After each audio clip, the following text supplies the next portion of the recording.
Alright, I'm working on a little screening project today. I'm going to use switchgrass as my main screen today. On our farm, if there's one thing I do more than anything else, it's add screening. I screen off food plots, I screen off access, I screen off bedding. I want the deer to feel as secure as possible while they're on our farm. So today, I'm going to add a screen to this edge because it really needs it. I need to screen off the bedding from the food. So I'm going to get at it right now and I'll show you what I'm up to. Alright, my bag got a little dirty on me, but today I am putting in a blend as a screen.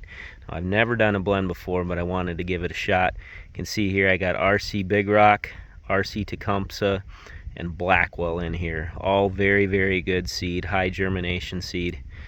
So this is going to be a really nice mix for this screen.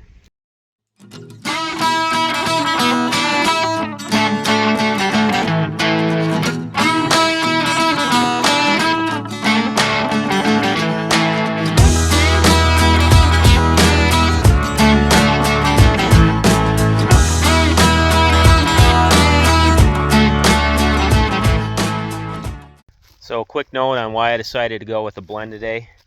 I've heard good things about the Blackwell switchgrass, and I like the fact that John O'Brien from Grand Prairie Outdoors had Blackwell mixed in with his RC Tecumseh and RC Big Rock.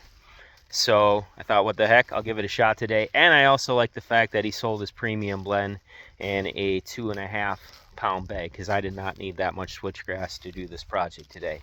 So that's why I'm giving it a shot. I'm always experimenting. I've never done a blend before. I've stuck pretty much to RC Tecumseh, which is phenomenal switchgrass, but decided I'd try this one, and it has the RC Tecumseh and Big Rock in this blend. So should be a really good blend. All right, so the edge is seeded. You can see I got a strip of switchgrass breaking up my plot here.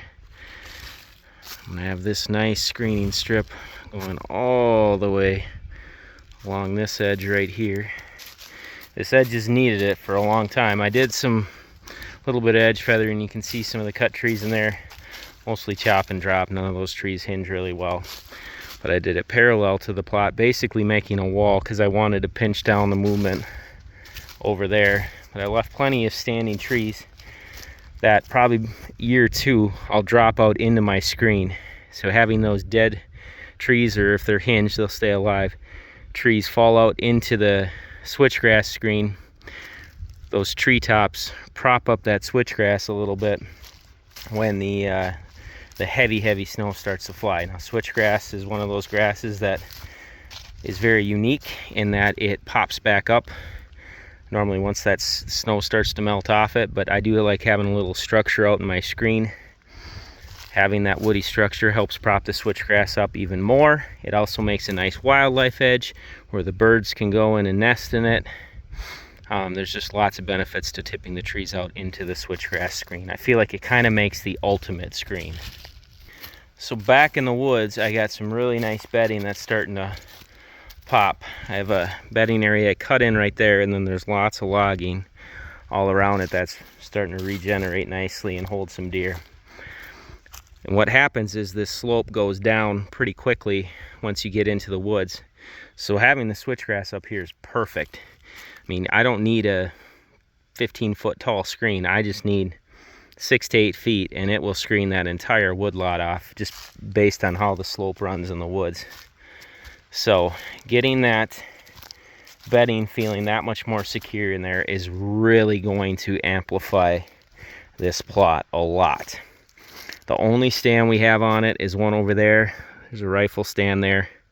Yeah, that one stands out like a sore thumb. I'm gonna get some spruce planted around that. That one was put up quite a few years ago before we were really thinking about screening in our stands.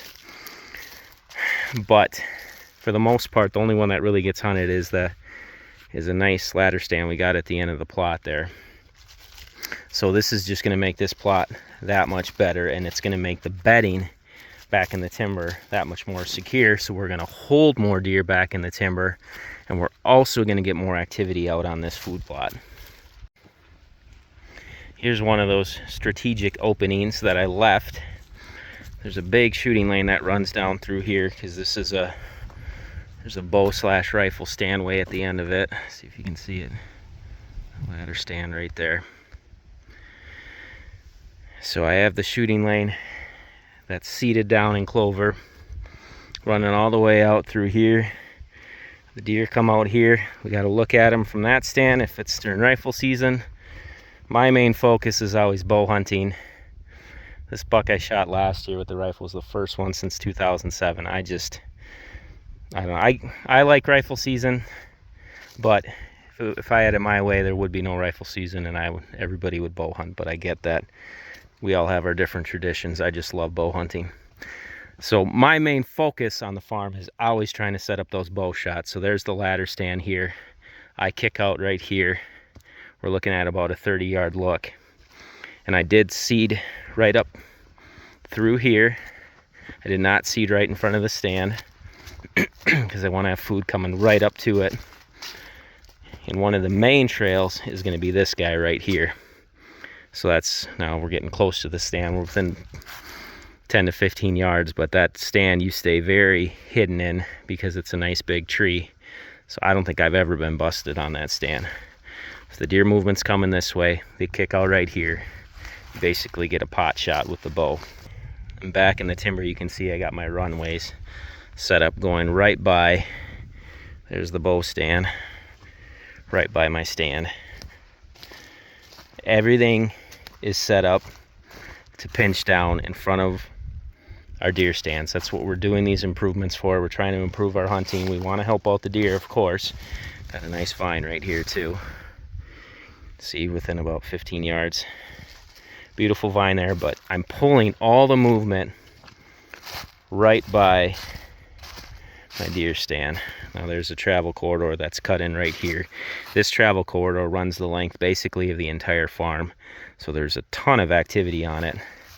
I pull this travel corridor by multiple different stands on purpose because I want everything flowing right by all our bow stands, which is right over there. So there's a strategy behind all this stuff, and a big piece of it, which I did today, is screening and security. I want the deer to feel as secure as possible on our farm. One note, if you are going to buy a blend of switchgrass, you absolutely need to know what is in the bag. So I've seen this, and it's happening more and more often, where companies are saying they have their own special proprietary blend of switchgrass, and they're making this blend and they're selling it, but they're not telling you what's in the bag. Now, John from Grandpa Ray Outdoors says exactly what's in the bag, so I appreciate that.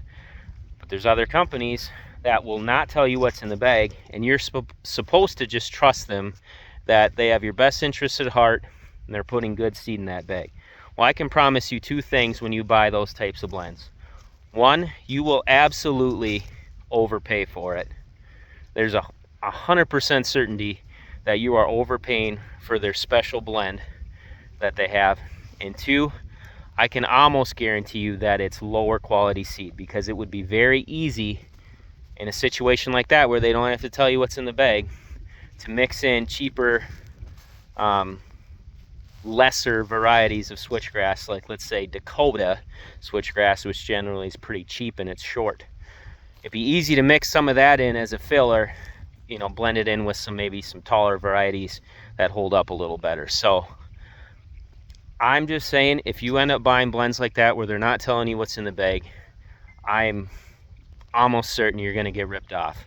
So if you buy a blend of switchgrass, please make sure you know what is in that bag before you buy it, okay? Because companies can make a ton of money off of you by putting cheap seed in that bag and not telling you what's in there.